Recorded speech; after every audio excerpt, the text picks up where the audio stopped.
¿quiénes son los educadores? Con estos fines de la educación y los educadores que yo trabajé, está en básica, que tienen, es voluntariado, ese no me voy a detener, todo el mundo lo conoce, es el INEA, y la otra parte que es asalariados generalmente de origen normalista, que son los maestros de escuelas primarias nocturnas o secundarias nocturnas, cuya formación finalmente es docencia para la atención de niños y que por alguna circunstancia llegaron ahí. No me voy a meter, las prácticas son distintas. Y en el caso de la capacitación para el trabajo, era muy curioso porque ahí vienen de distintas profesiones y están haciendo oficios con la gente, ¿no? O sea, por ejemplo, hay una diseñadora gráfica que trabaja corte y confección, ¿no? Con las mujeres indígenas, y no sé, bordados también, y algunos son profesionistas o son egresados de los mismos bachilleratos tecnológicos que van y trabajan en las comunidades con estas profesionistas. Y aquí sí son asalariados porque les paga el Instituto de Capacitación para el Trabajo, en este caso de San Luis Potosí, pero en todo el país les pagan. Les pagan de manera diferente, pero sí les pagan. Ellos no se mueven por metas, en cambio, educación básica para obtener un salario se mueven por metas. Y sí quisiera agregar que en el caso de básica se tomó como población a quienes tenían más de 3 años en el INEA, que han encontrado una serie de estrategias para tener un ingreso mensual, y entonces se ha constituido como en su única fuente de empleo. O sea, es un empleo que no está reconocido, pero que sí lo están asumiendo, cuando vemos las estadísticas lo están asumiendo como un empleo. Entonces, en cualquiera de estos casos no hay formación para el trabajo. En este caso, por ejemplo, en los dos casos, los programas que ellos tienen que hacer son por competencias, pero nadie los ha formado por competencias. Y nadie piensa aún que tiene que haber un formador que los acompañe o que forme por competencias, ¿no? En mi caso, por ejemplo, de capacitación por el trabajo, además de el enfoque por competencias, todos sus programas no tienen incorporados el enfoque intercultural. Y entonces había que incorporar ahí el enfoque intercultural, y eso implica hacer un trabajo didáctico desde los mismos clases, le llaman ellos, de cómo se puede trabajar interculturalmente ahí didácticamente. Y lo que cuando uno revisa sus currículas, lo que observa es un enfoque por competencias, en el caso de la capacitación para el trabajo, circunscrito nada más a el desarrollo de habilidades técnicas y manuales. Carecen de un contenido filosófico que pudiera orientar la perspectiva de estos trabajos hacia otros mundos posibles, ¿no? Esto no lo tiene, sino es meramente para el trabajo. Y el hecho de incorporar el enfoque intercultural en estas comunidades sin que haya mediaciones o un trabajo es muy difícil. Entonces, bueno, una de las recomendaciones que yo hice para la coordinación intercultural y bilingüe es cambiar, porque además como no son maestros ni nada, les dan una carta descriptiva de qué tienen que hacer desde que inician, saludar y hasta que se van, despedirse. Pero no hay ahí trabajo grupal, colaborativo, no hay que la gente pueda interaccionar para que ellos incorporen nuevas visiones sobre algo. No quiere decir que no lo hagan, yo creo que sí lo hacen, porque la gente no va ahí y se siente y recibe, sí lo hacen, pero no son parte de la currícula, y por lo tanto en las currículas que ellos están haciendo no vienen. Entonces esta parte, que es una parte que a mí me parece, si queremos construir una ciudadanía, tiene que empezar desde la práctica y desde la convivencia día a día. No puede ser que la recitemos, que nos digan, que incluso estos maestros habían recibido un curso de capacitación sobre el enfoque intercultural y lo dicen muy bien que es, pero a la hora de practicar y demás, ellos dicen, les tenemos que dar, les voy a dar. Y entonces, lo primero que tenemos que cambiar en ambas concepciones de educador es lo que ellos entienden por la persona joven y adulta que van a, con la que van a trabajar y su concepción de aprendizaje. Porque aunque digan que reconocen a las personas, siempre dicen, es que no le dan. Empezando por nosotros los maestros de la pedagógica, o sea, que trabajamos por competencias. No le he dado, y si no le he dado, no lo sabe. Y esa parte, es ahí donde los discursos nos traicionan, porque le tengo que dar, si no lo que la persona sabe no es válido porque no lo dice. Pero yo digo que sí lo incorporo y la verdad no lo incorporamos. Entonces ellos se asumen como educadores o educadoras que en su mayoría que van a dar el conocimiento, el saber hacer, el conocimiento o las habilidades, que yo les pregunto, ¿y cómo dan las habilidades? ¿Cómo se dan las habilidades? ¿Quién las tiene que desarrollar? Entonces, y bueno, por ahí nos vamos. La que sigue, por favor. En ese sentido, lo que quisiera compartir con ustedes en este preámbulo, no me voy a extender sobre cuáles son las condiciones políticas y sociales, porque creo que eso todo el mundo las vivimos y las tenemos. En la pedagógica hemos venido trabajando desde hace muchos años y yo particularmente tengo 34 años de educadora de personas jóvenes y adultas, que yo no sabía que lo que yo hacía antes era educación de personas jóvenes y adultas, y lo descubrí hace algunos años, ¿no? Entonces, con base en eso y lo que venimos trabajando en la pedagógica, lo que he trabajado en estas dos investigaciones, la propuesta que para un formador es que tendría que tener una serie de principios. Muchos de estos principios, bueno, algunos de estos principios están en los planes y programas. He sido diseñadora de la LIE, entonces eso me ayuda. Y la experiencia que tenemos con la LIEDJA en los diferentes estados del país donde se lleva, donde se realiza, es como confirmar muchas de estos principios. Primero que nada, pedagógicamente, los principios que tendría que tener un educador de personas jóvenes y adultas y por lo tanto un formador, tendría que ser sí la práctica educativa como análisis como objeto de análisis y reflexión, si queremos que la gente se convierta en un agente transformador que va en su propia práctica y que eso trasciende con nuestros educandos para que la gente pueda empezar a tener mejores condiciones, o sea, a ejercer sus derechos. O sea, un niño, en la mañana lo decían, un niño que no puede interpelar a su docente, pero que el docente no sabe que no está dejando lo que lo interpele. O sea, hay docentes muy buenos, no sé, por decir algo, que involucran a los padres de familia y demás para decirles que su hijo tiene mala ortografía, yo ya no sé qué hacer, entonces va a hacer esto y demás, y los padres le preguntan y no saben qué pasa ahí.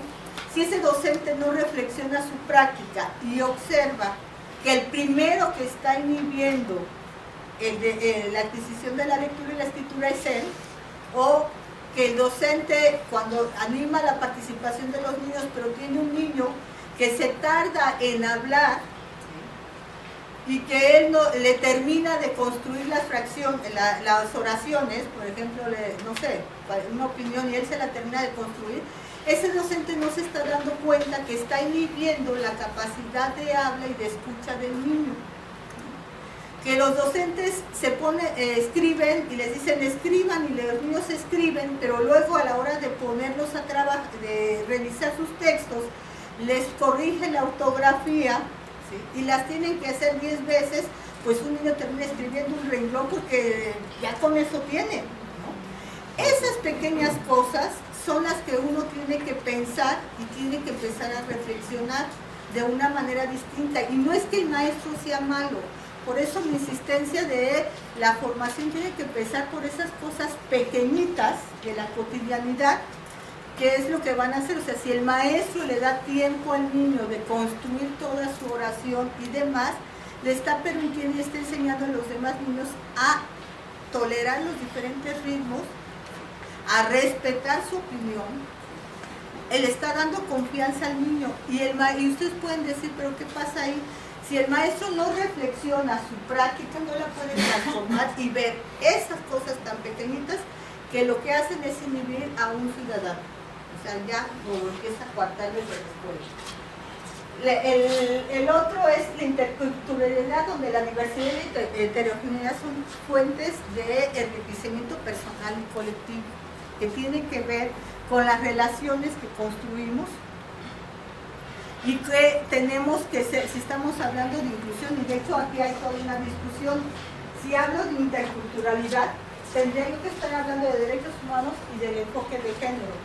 Hay toda una discusión donde algunos dicen es que el enfoque de género tiene que estar aparte porque hay que visibilizarlo. Y hay otros que dicen es que si no puedo ser intercultural si no tengo enfoque de género.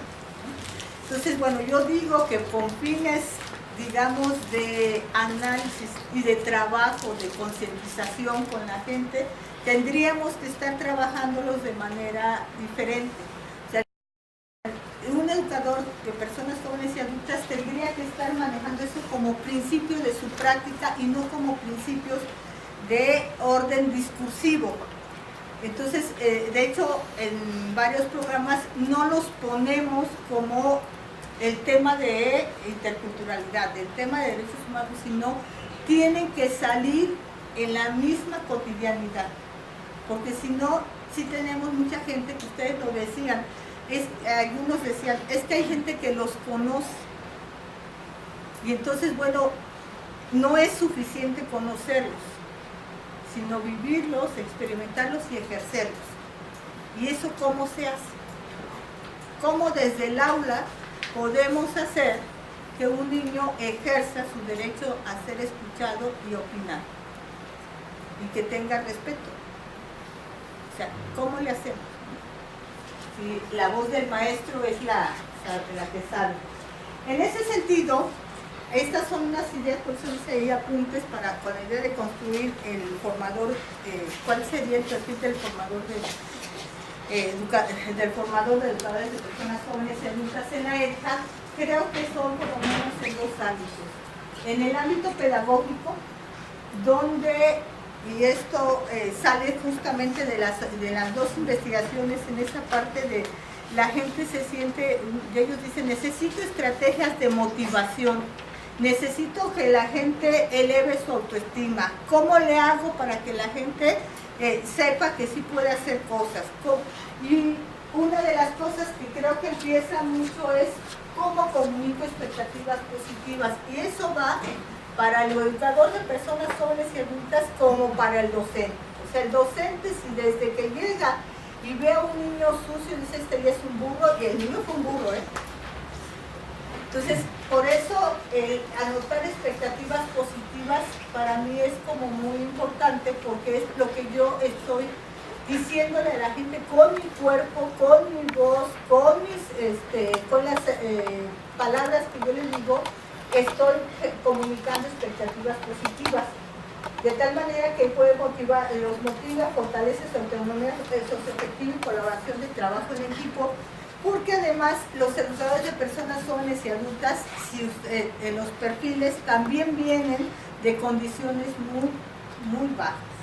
Entonces también tienen problemas de autoestima, también es gente que dice, es que yo en la escuela nunca aprendí en la escuela, pero sí soy un educador de personas jóvenes y adultas y aquí sí puedo trabajar, y hay quienes dicen, aquí sí aprendo, pero en la escuela no aprendo. Hay una diferencia ahí, y incluso hay educadores que dicen que la educación que reciben, por ejemplo, en el INEA o en el ICAT no es educación, eso no es educación. La educación solo se da en la escuela, entonces hay una serie de testimonios ahí. Otra que tendría que tener es manejar las estrategias didácticas para favorecer los procesos de formación en alternancia por la polivalencia. O sea, el educador de personas jóvenes y adultas tiene un ámbito muy grande, y aunque sea de línea, le llega gente de lineal que trabaja en una fábrica, que trabaja en las zonas rurales y que tiene que tener como esa habilidad para poder extrapolar situaciones. Esta parte me parece que es, con esta parte trabajamos, bueno, en todas están los principios, pero esta me parece que aquí podemos ver los principios de derechos humanos, interculturalidad y de género. Propicia y mantiene un ambiente afectivo de aprendizaje que favorece las relaciones interpersonales y sociales de colaboración, solidaridad, respeto, honestidad, al mismo tiempo que fortalece la identidad personal y el desarrollo de la autonomía de las y los educadores que atienden. O sea, este es muy grande, entonces digo, pues son ideas y pueden construirse o no, pero nosotros hemos observado que si el educador de personas jóvenes y adultas no tiene esto, y si el formador no lo tiene, no se hace. Y un ejemplo muy claro es, digo, yo trabajo en la pedagógica, la quiero mucho, pero los maestros decimos que somos constructivistas, leemos a Piaget, a Ausubel y a no sé quién, así en filas, y lectura de comprensión. ¿No? Ni siquiera discusión de temas, sino lectura de comprensión del tema, del libro o del ¿no? Y cuando revisamos las fichas y controles de lectura, yo ya no sé cuántas veces leí a Piaget, porque lo que hacen es copiar y copiar lo mismo, que yo ya me pierdo. Entonces tenemos que reflexionar nuestra práctica para cambiar. Y eso no hace un clima de aprendizaje que favorezca las relaciones intra y personales. O sea, si estoy trabajando con un modelo constructivista que quiero que los educadores y las educadoras de personas jóvenes y adultas lo lleven a la práctica, digo, ahí es más fácil que con los maestros, porque los maestros traemos toda una educación que es difícil romper. Con las personas jóvenes y adultas no. ¿Por qué digo con los educadores? Porque los educadores, como no traen estos vicios que traemos los normalistas, y traemos fortalezas también, pero bueno, estos vicios, ellos lo que viven en los procesos de formación, los transfieren a su trabajo y empiezan a preguntar, no me funcionó esto, sí me funcionó esto, y empiezan a ver qué copian. Y se vale copiar. O sea, todos aprendimos copiando cuando aprendimos a comer, a caminar, a comer y todas esas cosas que decimos que están en el currículum oculto, pues eso sucede si nosotros generamos ambientes de aprendizaje que sí vivan ellos las diferencias interpersonales. Hay maestros que consideramos que es una pérdida de tiempo y nunca generamos procesos donde los chicos puedan interrelacionarse y vayan poniendo sus límites y construyendo una manera de trabajar en equipo. Si no decimos es mucho relajo, pues sí, pero si nunca empezamos, pues nunca aprendemos, ¿no? Ya que sigue, por favor. Desarrolla procesos de enseñanza y aprendizaje, porque yo sí creo que a veces enseñamos y los adultos a veces nos enseñan. Y también creo que a veces no todo nuestro trabajo fue nada más que ellos aprendieran, nosotros fuimos facilitadores. Entonces yo separo la enseñanza y el aprendizaje, lo separo, ¿sí? Porque son dos condiciones distintas. A veces, bueno, de todos modos el aprendizaje ocurre en el sujeto con el, sí, y a pesar de todo mundo, pero en estos procesos intencionados sí creo que ocurren las dos.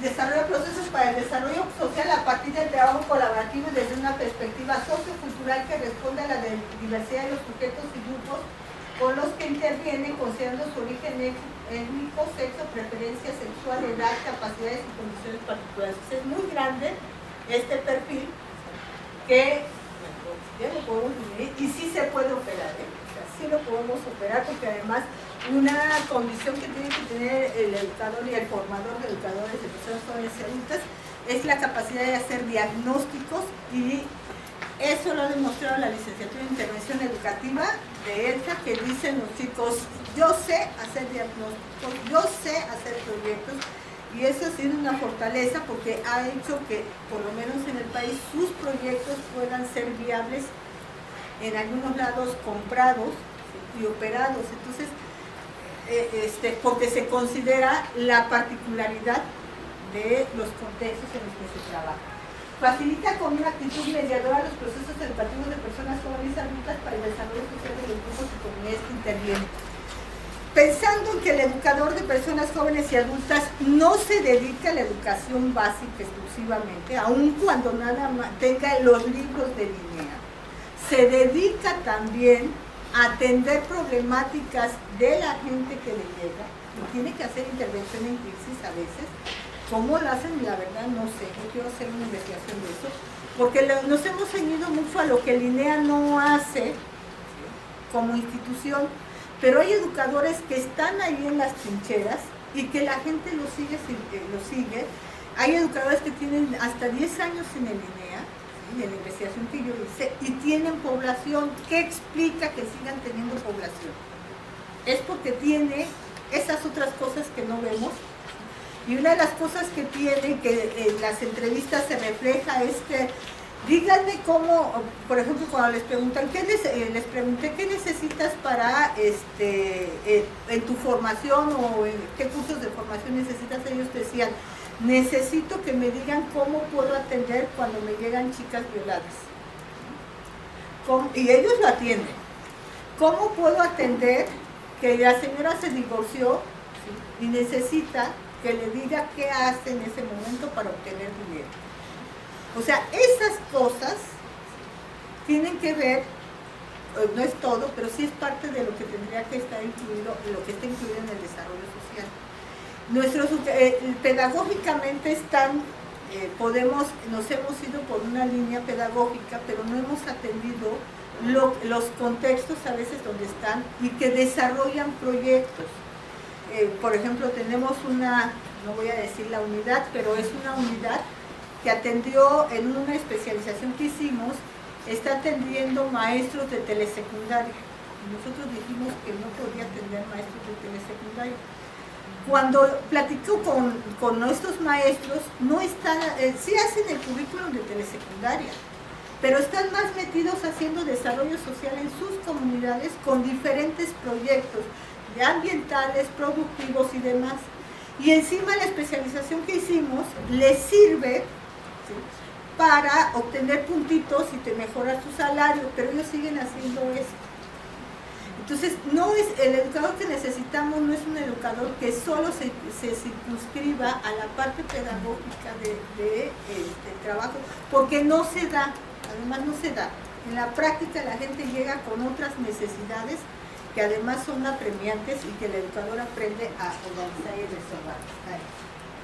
Luego, con respecto a su intervención del desarrollo social, lo que apunta en este perfil es que debe liderar la participación durante la implementación, evaluación y gestión de proyectos socioeducativos, promoviendo la autogestión comunitaria para plantear soluciones a las problemáticas, aplicar estrategias de negociación y diálogos como mecanismos para la resolución de problemas en los grupos con los que interactúa al interior y en la comunidad, y gestiona el desarrollo de proyectos socioeducativos colaborativamente con la comunidad, jerarquiza la atención de las problemáticas y promueve su constitución para el logro de los objetivos. Pues, quise leer los tres porque me parece que los tres están imbricados, cada uno con una intencionalidad, pero por ejemplo esta de la negociación y el diálogo está, si lo quieren ver desde la perspectiva de género, ahí está; si lo quieren ver desde los derechos humanos, ahí está; si lo quieren ver desde interculturalidad, ahí está. Por eso les decía que la parte de interculturalidad podría incluirlos o no incluir estos principios, pero estas partes son muy, digo yo, sí hay estrategias como para que podamos tener generar estos mecanismos de trabajo pedagógico y social en las comunidades. Cuando yo digo liderea, es que no se vale, digo yo, que exijamos cuando no hemos sido capaces de implementar por lo menos un proyecto en una comunidad. Porque no sabemos los maestros teóricamente sabemos muchas cosas, pero ¿qué pasa en la comunidad? O sea, ¿qué pasa? Por ejemplo, yo tuve un proyecto exitoso de proyectos productivos con mujeres en Parres que lograron vender en diferentes ferias lo que hacían, pero el problema se cayó porque no supe manejar ni atendí la parte de los chismes que se dan ahí y cómo de aquí, de la comunidad, siendo familiares, trasladaban las dificultades que tenían entre ellas mismas, con familiares, a el lugar donde estábamos trabajando el proyecto productivo, porque tampoco supe, y digo honestamente, cómo incluir a los hombres en esta parte. Aunque estaban los hombres ahí, tejían los hombres, pero cuando llegaban a vernos o alguien llegaba a visitarnos, los hombres escondían su tejido y se iban. Ya cuando se iban los extraños, regresaban, y tampoco supimos, pues en este caso, bueno, no era solo eso, no supimos en la organización que trabaja, ver la violencia.